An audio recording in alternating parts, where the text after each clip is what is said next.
Tonight, a one-year-old child placed in the care and protection of the state is now at the epicenter of an investigation after sustaining injuries. The Office of the Children's Advocate says it's investigating whether the child's rights were breached and whether there were failures in his care. Also tonight, families in Trelawney are counting the cost of a demolition exercise that left about 20 households without homes. The residents say they were caught off guard. The authorities say the matter is rooted in a long-running land dispute and questions are being raised about the Caribbean Court of Justice. Allegations about internal disagreements among judges and claims that judicial panels may have been manipulated have put the region's highest court under unusual public scrutiny. The issue is particularly significant for Jamaica, which is considering whether the CCJ should replace the Privy Council as the country's final court of appeal. Plus, a dispute between parents over a claim involving Toops lotion has raised fresh questions about parental responsibility, child welfare, and what happens when adults disagree over a child. I'm Tyrone Reed, and this is Lead Story.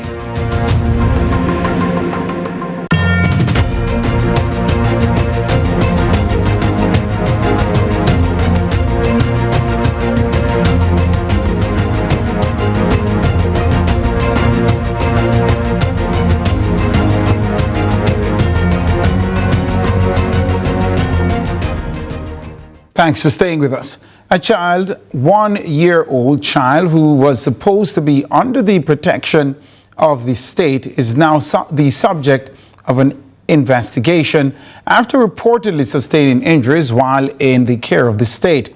The Office of the Children's Advocate says it first learned of the incident through a media report on August 11. The office says formal notification from the Child Protection and Family Services Agency, the CPFSA, followed later that day. The OCA has now launched its own investigation. The question tonight is not only how was the child injured, it is whether the system that was supposed to protect that child failed him. That question comes against a wider backdrop of concerns about the care of children who come in contact with the state.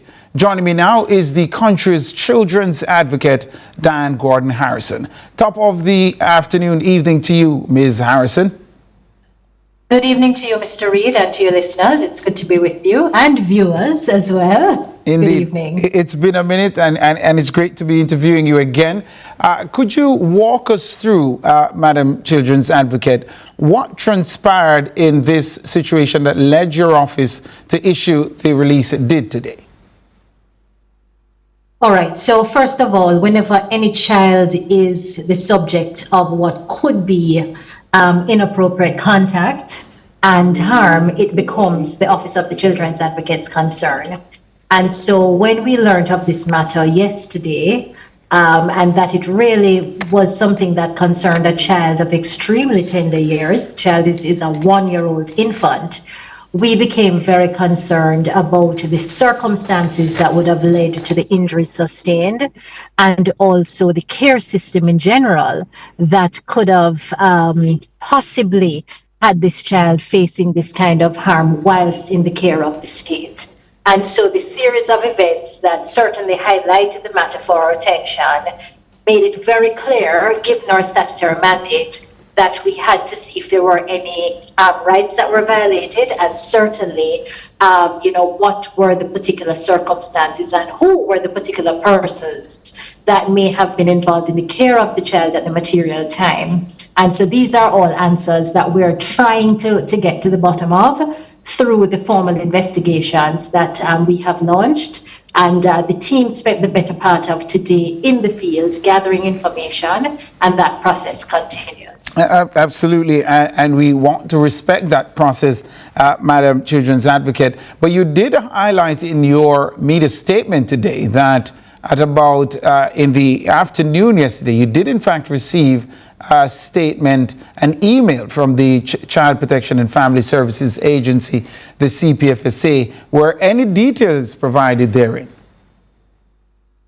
There were details, but at this point, given the infancy of the formal investigation, I will not divulge what those details were, but suffice it to say, it indicated that harm had in fact come to this particular child. The circumstances were not clear, and so that is the focus of the investigation.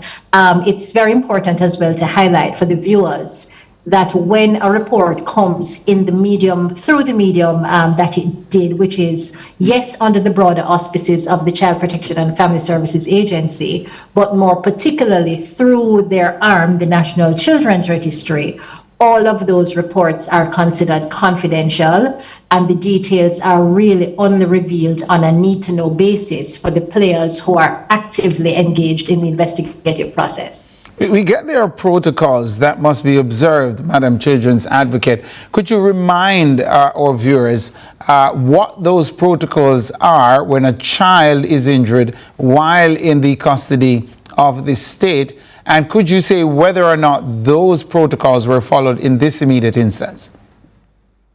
I'm not able to say yet. As indicated, we're still gathering information, and I do not wish to prejudge or preempt the details that may come forward.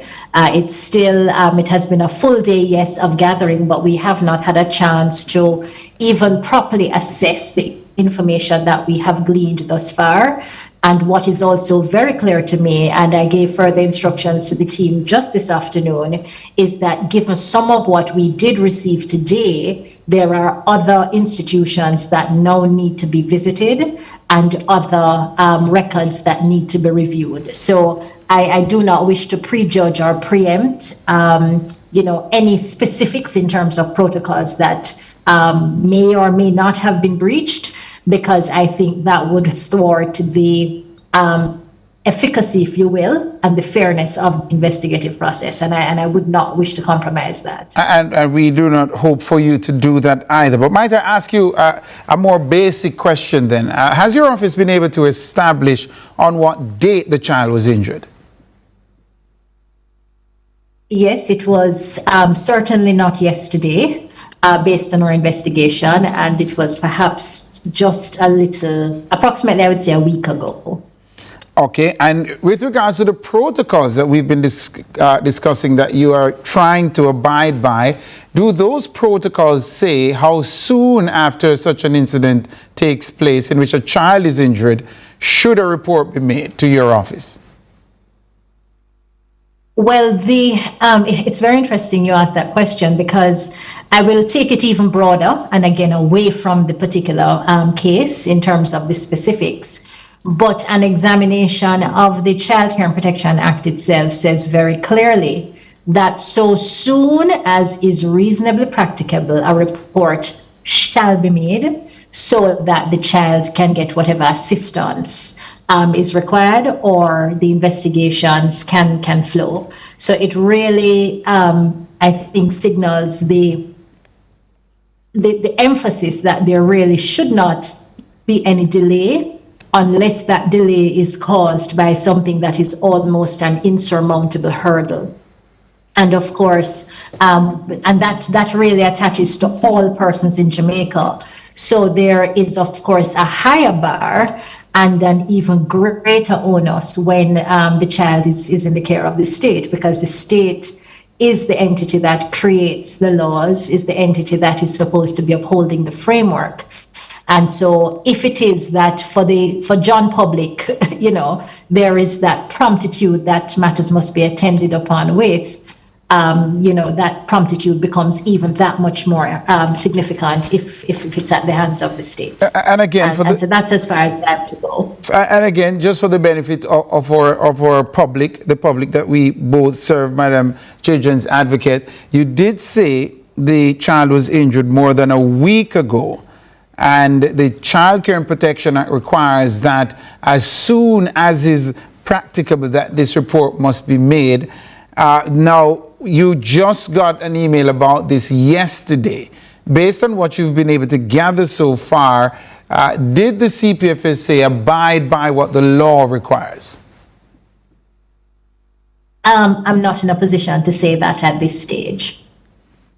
Okay. You first read of the report, as you highlighted in your media statement, this incident rather, yesterday, you say in a media report. That's how you first became aware of it. Yes, that's correct. Is that ideal, Madam Children's Advocate?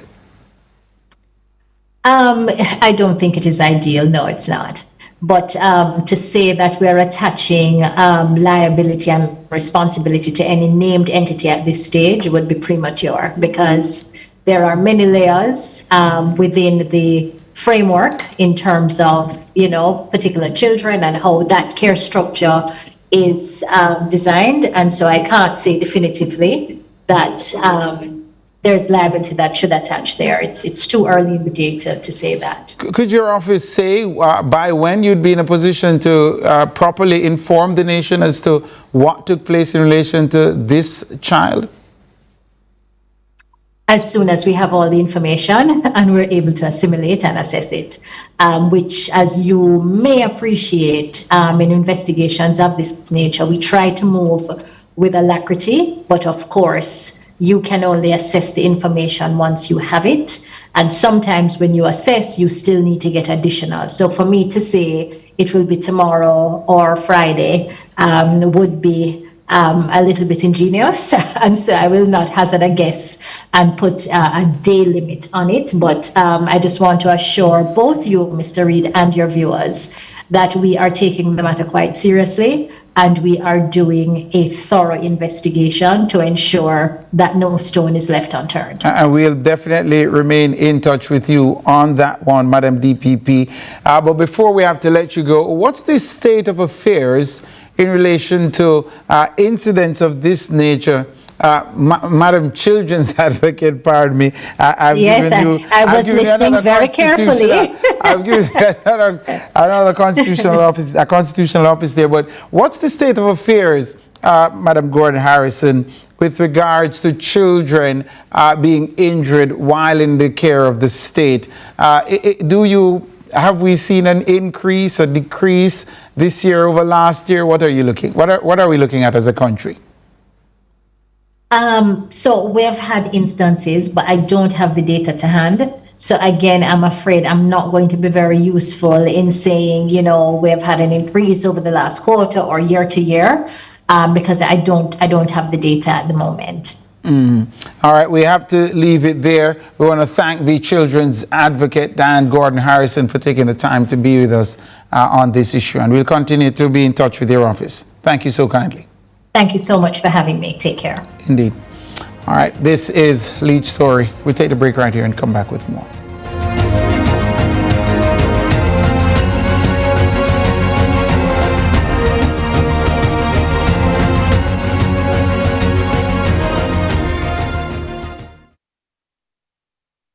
Walking on the Word with Apostle Professor J. Andrew Scott every Sunday morning at 9:30 a.m. Hallelujah. And they have some people now where you look forward for them. They bring a joy to you. They make you laugh.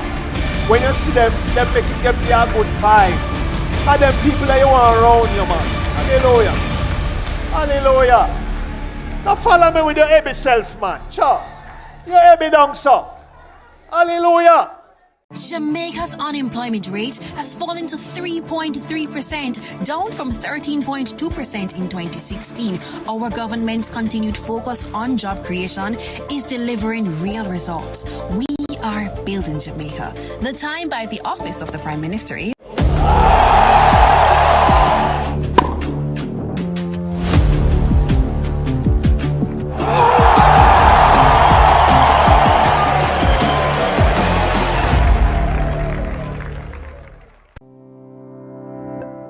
Every day starts with care. Care that's always close. Supermed Family of Pharmacies is where you go for everything you need. From your morning routine to life's biggest moments. Supermed Family of Pharmacies is always by your side. Whether it's prescriptions or household essentials, trust the care that's close to home. Super happy, super healthy, Supermed. Let's delve deep into the issues. We'll take you beneath the surface. Greetings and salutations. My name is Orville Higgins, and it's another edition of Fan Central. Talking to the people at the heart of the top sporting stories. Hear from your favorite sportsmen and women and the administrators who work tirelessly to make it all happen. It's live sports talk. I've written an entire article. Yes. Looking at all the major issues every Tuesday at 9 p.m. It's Fan Central.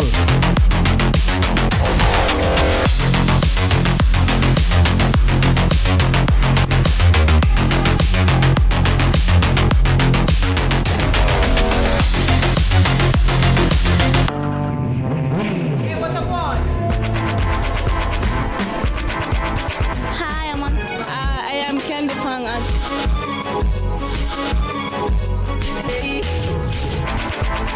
Watagwan. Watagwan. Datagwan pa. Watagwan. Watagwan. Watagwan. Mondays, Wednesdays, and Fridays at 8 a.m., 1:30 p.m., and 10 p.m. on CVM TV. Datagwan pa. Watagwan.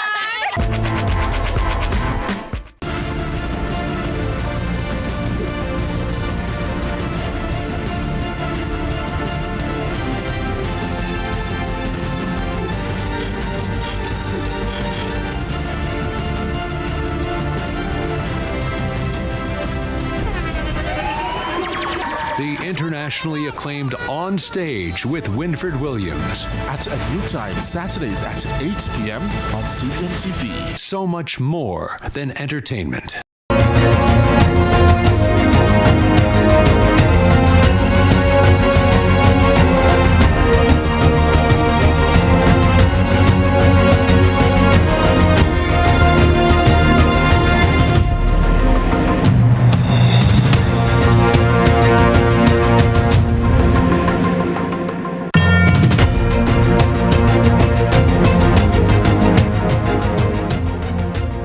Welcome back. Thanks so very much for staying with us. It was before dawn on Tuesday when the demolition team moved into Cooper's Pen in Trelawney.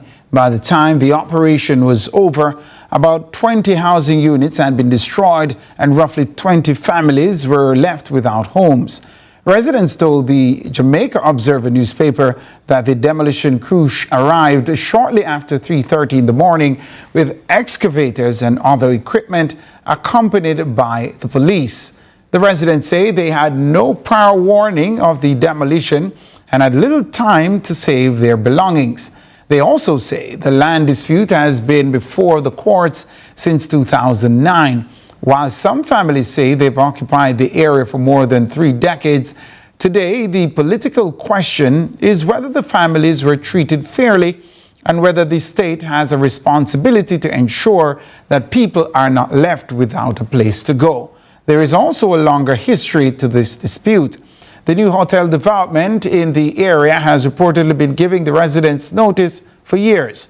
Joining me now is Dennis Meadows. He's the PNP constituency chairman for Trelawney Northern. Of course, that is represented in the nation's parliament by the JLP's Tova Hamilton. Thank you so much for joining us, Dennis Meadows. Thanks for having me, and good day to your viewers and listeners. Dennis Meadows, what's happening out in Trelawney, in Thompson Pen? What's really taking place? A travesty of justice. Citizens were invaded by masked men wearing ski masks. A battalion of police, the entire Era 1 command, including Westmoreland, St. James, Hanover, and Trelawney, combined division, including helicopter. And that's where the problem is for me. This issue is no doubt a private one between the landowner and occupants of the land.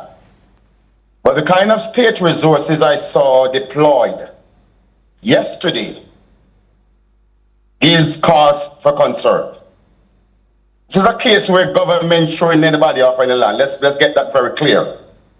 But I think the government has inserted themselves by obviously cooperating with the potential owner, because it is no secret that the land at issue here has been or in the advanced stages of changing hands with a significant hotel interest. And conveniently, the said hotel closed 2 days before demolition, told their staff not to come to work that day, and it still remained closed. But is the ownership of the I saw deployed yesterday? Did I There's hear no you? doubt. Sorry, complete your thought. There's no doubt? There's no doubt that the kind of state resources I see deployed yesterday, the interest of private interests was put, obviously took precedent over the interest of the common man. All right. And that's my concern. Did I hear you say helicopters were also involved? Did you say that? A helicopter was a 30-odd persons, young men, were extracted from the era, leaving the community with almost source of woman. Right? So that obviously was an effort to stave off any boisterous reaction. You know, women tend to be more boisterous than women. So the strategy employed raises serious concern of what part did the state play. They weren't the demolishers, obviously, but what role did they play in facilitating special interests to demolish the properties of poor people? As the constituency chairman for Trelawney Northern for the People's National Party, and you are here acting in their interest, have you spoken to the police to find out what role they were playing and who asked them to play a role? And I know better than to ask the police. I'm in this business long enough. I know better than to waste my breath asking the police about that. As much as I enjoy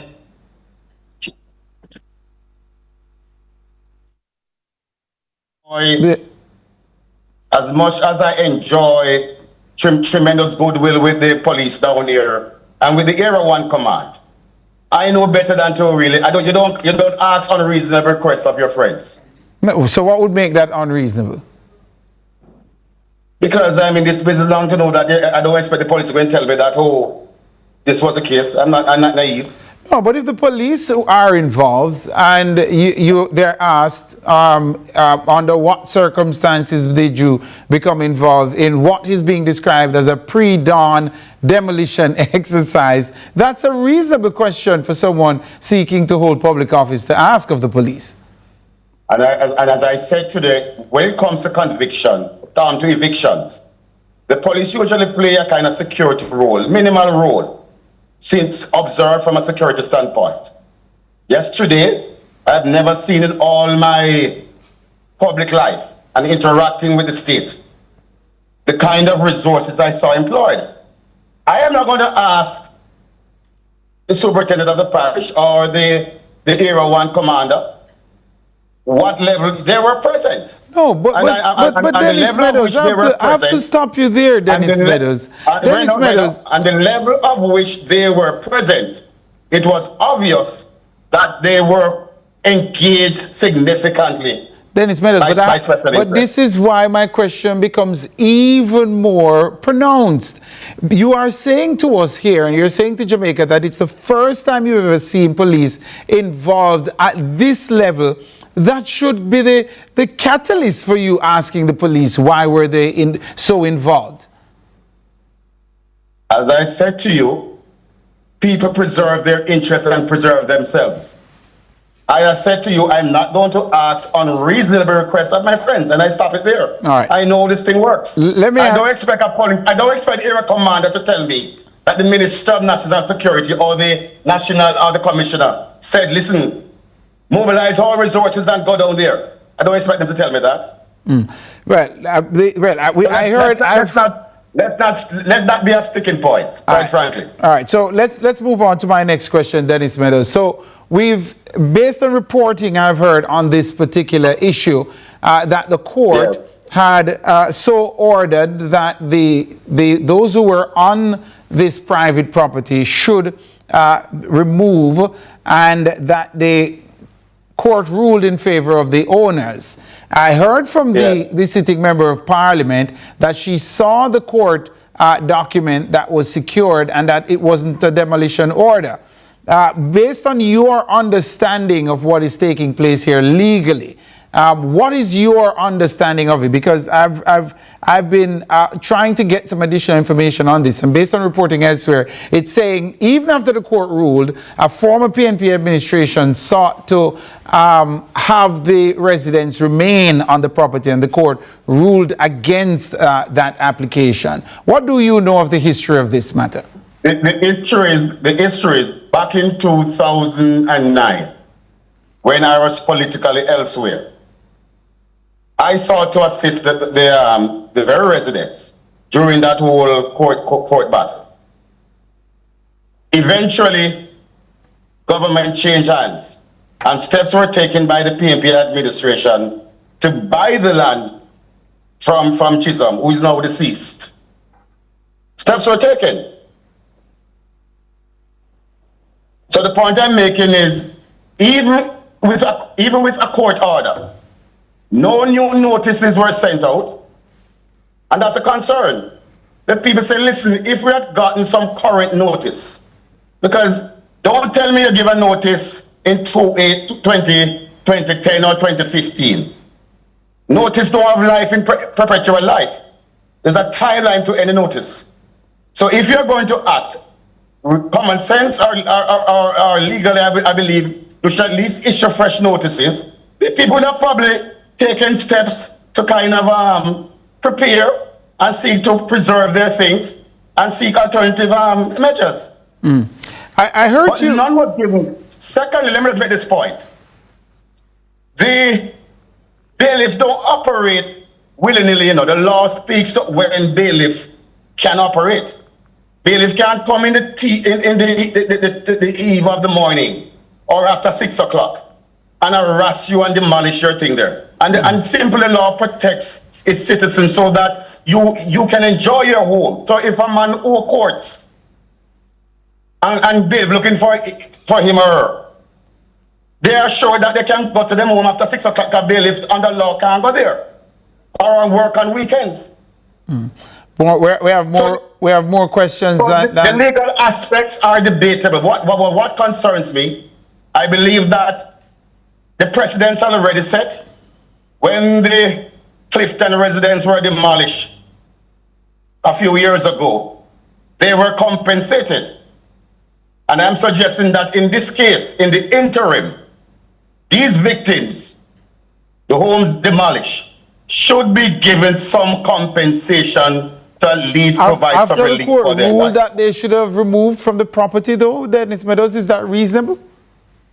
Let me ask you, the demolition that took place in Clifton, was it a subject of a court order? No, I'm not talking to you about Clifton. I'm talking to you about this particular matter in which the court ruled that they ought to have been.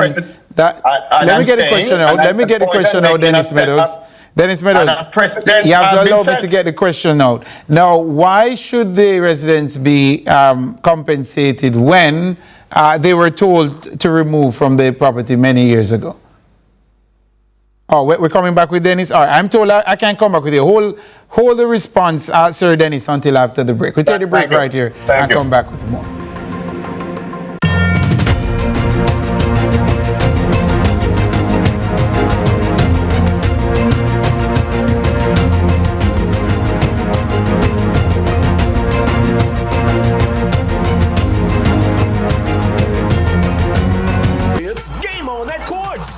$150,000 on credit purchases or $250,000 on cash at Courts from May 1, 2026 to June 20, 2026 to be automatically entered for a chance to win one of 3 smart TVs to watch the matches in style. First place gets a 98-inch TCL Smart TV. Second place a 55-inch. And third place a 43-inch. Score big and upgrade your game day vibes when you shop at Courts, bringing value home. Authorized under Section 58(3) of the Betting, Gaming and Lotteries Act. Conditions apply.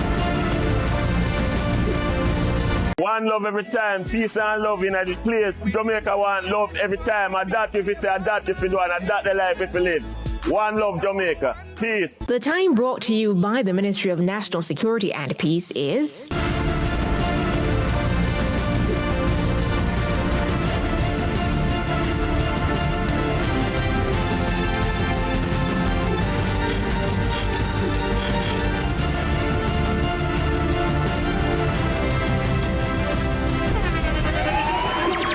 The internationally acclaimed On Stage with Winfred Williams. At a new time, Saturdays at 8 p.m. on CVM TV. So much more than entertainment. Watch Walking on the Word with Apostle Professor J. Andrew Scott every Sunday morning at 9:30 a.m. An apostle,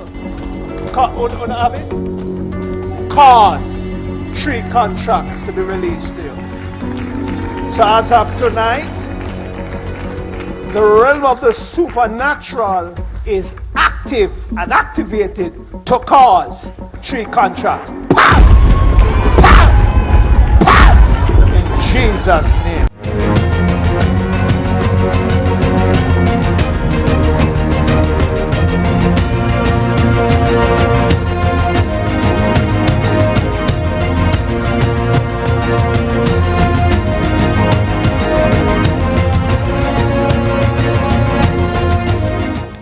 Thank you so much for staying with us. This is Lead Story. I'm Tyrone Reed. We have with us the chairman of the constituency for the Trelawney Northern constituency, that is Dennis Meadows. We're talking about the demolition of more than 30 households is what it's being reported in Cooper's Pen out in Trelawney.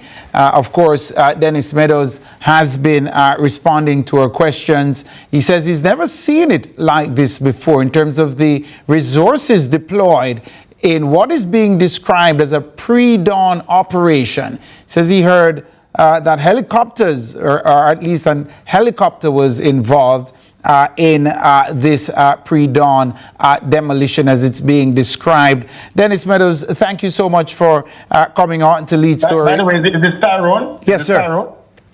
Oh, my pleasure.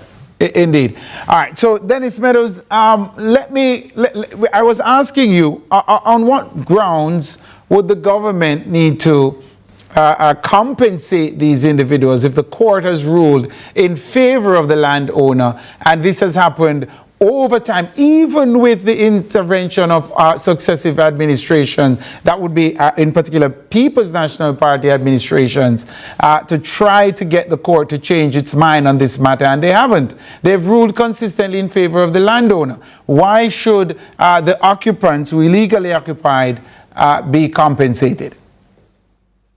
May I answer now? Yes.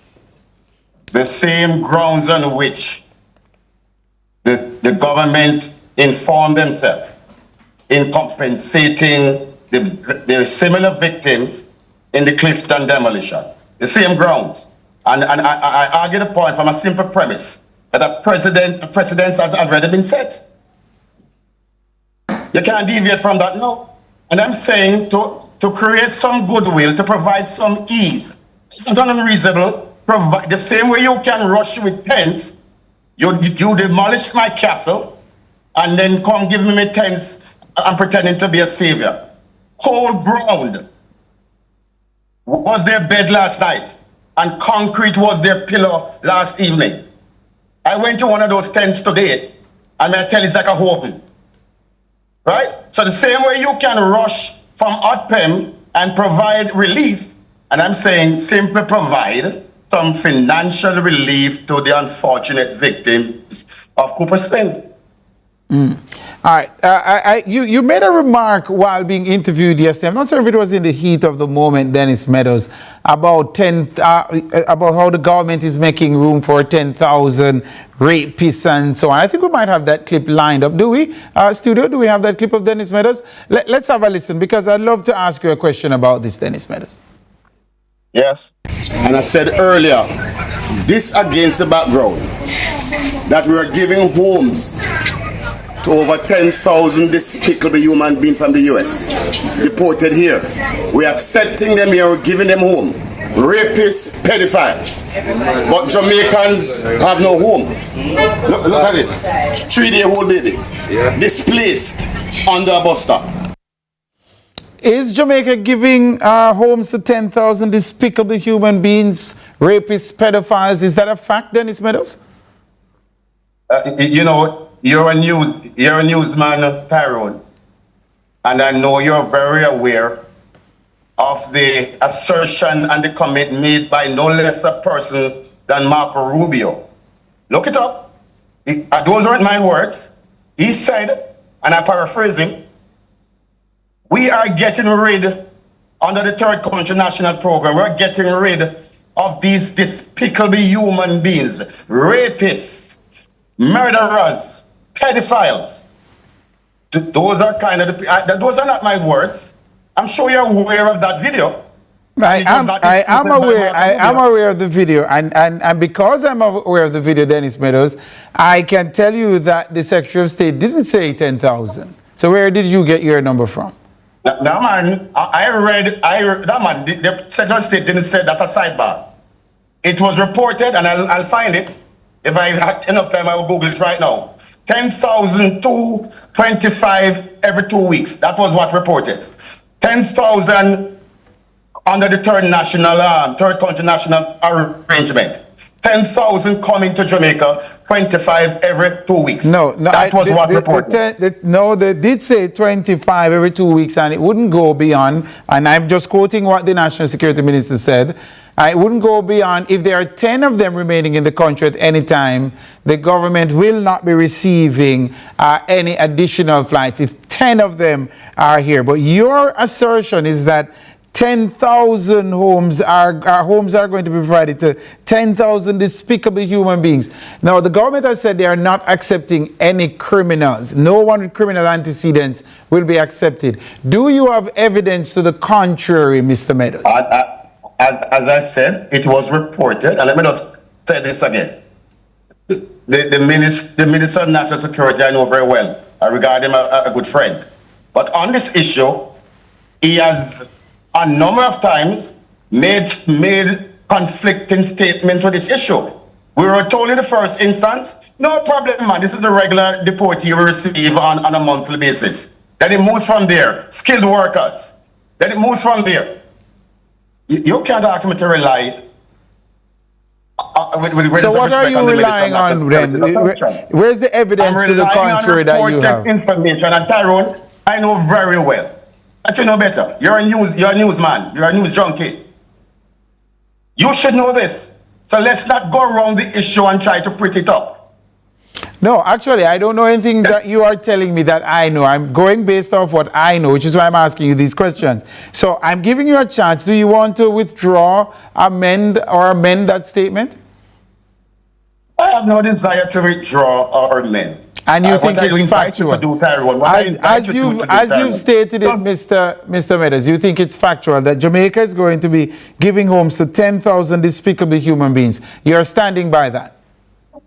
I'm standing by the assertion made by no less. Are you asking me to disbelieve the senior diplomat from the United States? And again, you and I agree that the diplomat did not give any number nearing 10,000, right? So I'm saying to you, all right. Right. Do you want to withdraw or amend that? This speaker be human beings. Did the diplomat speaks to pedophile and rapists? He did. Thank you. Right, but did he say 10,000? No, he did not say 10,000. I read 10,000 in a report. And I'll find it. And the government has asserted that that is incorrect. Do you have evidence to the contrary? I've been asking you that at least 2 or 3 different times. I said I have no confidence when it comes to the government on this issue. They have vacillated, they have obfuscated, they have given numerous stories on this issue of the third country nationality. But Dennis Meadows, whether or not you have any confidence in the government is immaterial to the question I'm asking you. So we can move on. I'm going to ask you one more time and then we're going to move on. You're acting like the country that the government. Do you have evidence to the contrary? That's all I'm asking you now. And I'm saying to Tyrone, you're acting like you're the government's counsel. Do you have evidence to the contrary? What I'm suggesting to you, I'm a merchant. A simple Google. I'm a merchant of fact, Mr. Meadows, and quite frankly, in that clip, you didn't really dispense facts, which is why I'm challenging you on the point. So if you want to call me a government, what do you call me, spokesperson, you can go ahead. But I'm challenging your facts on that, Mr. Meadows. No. I said you are operating like the government's counsel. Yeah, I'm challenging your facts on that one. As someone who is putting themselves up for high office, we expect that when you speak, you should be factual. Whether or not you are and quite frankly, Mr. Meadows, you weren't being factual there. You don't have any evidence to support what you said, and we can't leave it like that. No, let's focus back on what we were discussing earlier. The residents who've been affected and the help that they need tonight, Mr. Meadows, what kind of appeal can you put out for these residents? You've been on the ground, you've seen what's happening since the demolition. I visited them this morning. Yes. I visited them this morning, and what I'm seeing there, sanitation is a serious concern. To me, there's a public health crisis there because the tents are sitting on what you call concrete debris and boards with nails and so on. There's no sanitary convenience there. And from a public health standpoint, any effort on the part of government to provide, in my view, maybe some portable sanitation should at least alleviate that potential problem. And did you see any government official on the ground today? No, I see no government agency today at all. And I was there for an extended period today. And has anyone come forward to claim responsibility for the demolition, to your knowledge, Mr. Meadows? To claim responsibility? Right. Has anybody said, we are behind it, this is why it was done, here's the court order that sanctioned it? Has anyone come forward to say they are responsible? They don't have to. It's an open secret. They don't need to come. We're not ignorant of what happened. The people are not ignorant. But no one has publicly claimed responsibility for the demolition exercise. Would you do that, Tyrone, if you're in that situation? Mr. Meadows, perhaps I need to remind you how this works. I ask the questions and you answer them. I'm trying to, Tyrone. I'm trying to. This is how this works. This is where you get to shine, Mr. Meadows. So no one has publicly claimed responsibility. Not to date. But pre-dawn, Mr. Meadows. But that would be a redundant exercise, though. Don't you think so? No, not really, because for it to be done at pre-dawn with the kind of security forces support that you said was present, clearly somebody needs to come forward and say a pre-dawn demolition exercise. Look, that seems to me unconscionable. That is the portion of all of this that seems unconscionable. I assure you, Tyrone, it's not overstated. It is not overstated. And I'm certain you would share that view that to go and demolish houses at 3 a.m. must appear to be unconscionable to even the most ardent advocate against squatting. And that's really where the problem is. That's where the sore point is really. In addition to the demolition, is how it was done. I think that is a real concern. We'll continue to watch this one, Dennis Meadows. Thank you so much for making the time to be with us. Thanks for having me. All right, man. All the best. Good. This is a lead story. We take the break right here and come back with more.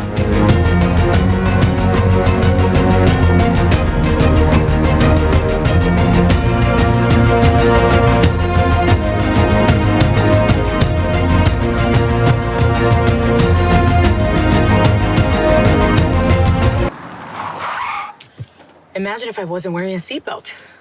Prevention is critical. That's why I recommend Colgate Total. It's 15 times more effective at fighting the root cause of oral health problems. Prevent problems before they...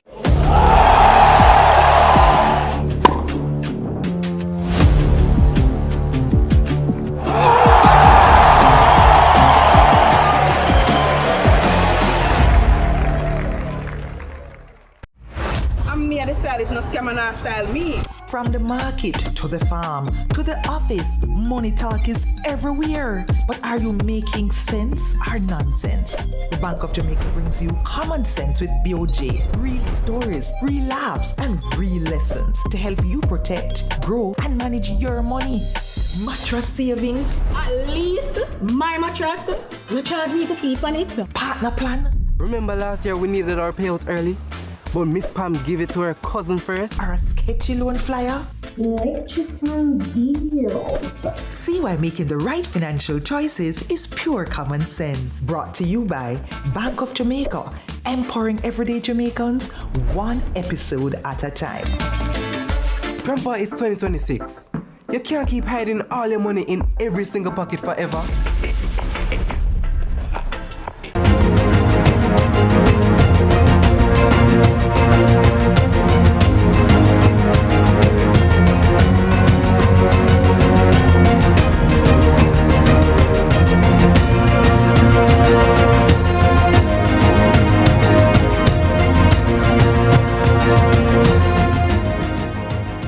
Welcome back. Thanks so much for staying with us. A dispute between parents over a claim involving Toops lotion has put a spotlight on a much bigger question.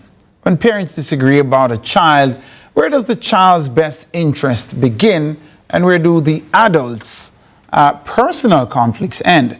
The details of the case have generated discussion about parental responsibility, access, decision-making, and the way disputes between mothers and fathers can escalate, particularly after relationships go sour.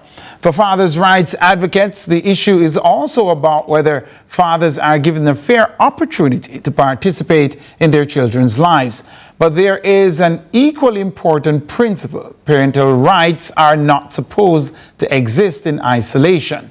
The child's welfare has to remain the central consideration. Joining me now is Kevin Wallen. He's the Executive Director of the Right Shift and Father Advocate. Good afternoon to you, Kevin Wallen. And let me get Kevin's title properly. I think you're muted there, Kevin Wallen. Okay, he's the Executive Director. Yeah, he's the Executive Director. I'll have him tell us since we're hearing him. Kevin, welcome to Lead Story. Greetings. Thanks for having me. Indeed. It's been a while, Kevin. Good to see you again. Your post is Executive Director of Right Shift Foundation. Yes. Right Shift Foundation. And you are also a father's advocate. And I'm a father. All right, good. So you advocate on behalf of fathers. Talk to us about this. Let's start with the specific dispute. What is your understanding of what transpired in the Toops lotion case? Well, I mean, my understanding of it is that the man showed up in a particular way. The woman was disgruntled and she took it public. Is that what should happen? Is that in the best interest of the child?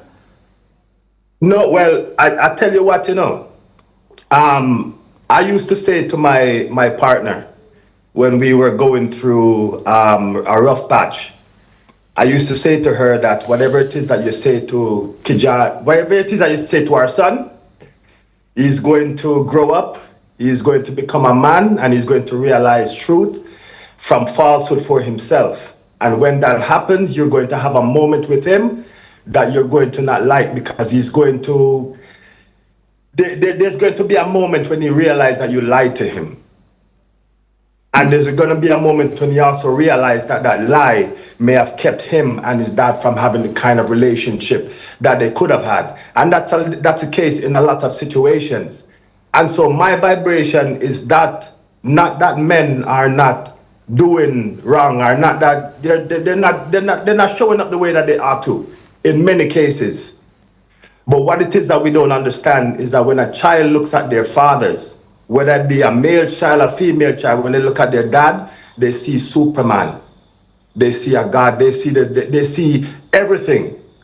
And so when it is that you're constantly trying to convince them that thing that they see is not what it is, because of the difficulties that you're having in your personal relationship with that person, that's not the dad. And so when you forcefully take that away from a child, I know it's difficult, I know when you need money, and I know when you need support. I know the importance of that. But I'm telling you, the psychological trauma that is left when a child believes that their parent, whether it be mom or dad, when they see him as this thing, and they're constantly, he's a piece of trash, and he's a worthless, and he's this, and he's that. And to the point where the kid believes something about his dad without learning for themselves. And a lot of the times when they find out down the road what it is that they bump into, it's not the same story that they would have been told. Well, so when a dispute between two parents becomes public, how do we make sure that the child isn't negatively impacted? Or is it a case of it's too late, the milk has already been spilled? I think you have to be realistic and have conversations with your children, but just understand the stage and the age that they're at and what they soak up and what they get into at a certain age. So it is very important that we try not to make it become a public situation, because there's so much that the kid has to deal with where that is concerned.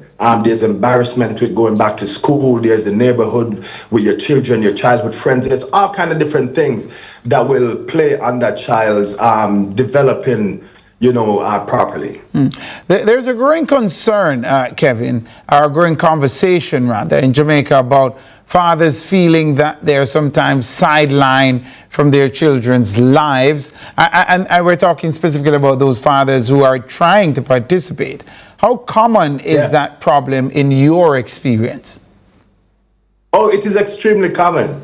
It is extremely common. And I don't think women stop to think about the long-term impact of having a dispute with your partner and then making that dispute turn into you painting your partner as a bad father. The problem that they have is that a lot of the times these guys, they get into a situation where either they have their transgressions or they don't want to be in a relationship with the partner anymore, whatever the case is. And so the child is used as a weapon. And so when it is that you begin, especially in the beginning process of going through a breakup and who the child gets and who has the rights for what, a lot of the time the child resides with the mom, and it just becomes very difficult because the personal relationship is what makes the decisions as to what happens with the child. It's not whether or not the father is a bad father, and I think that's a bad decision. On the other side though, Sir Kevin, mothers sometimes say that they are the primary caregivers, yes, and as such they are not perhaps getting the support, and they have to be playing both roles. So you would accept that there are some men who are putting mothers in an unfortunate situation. You'd accept that as a fact? Oh, absolutely, 100%.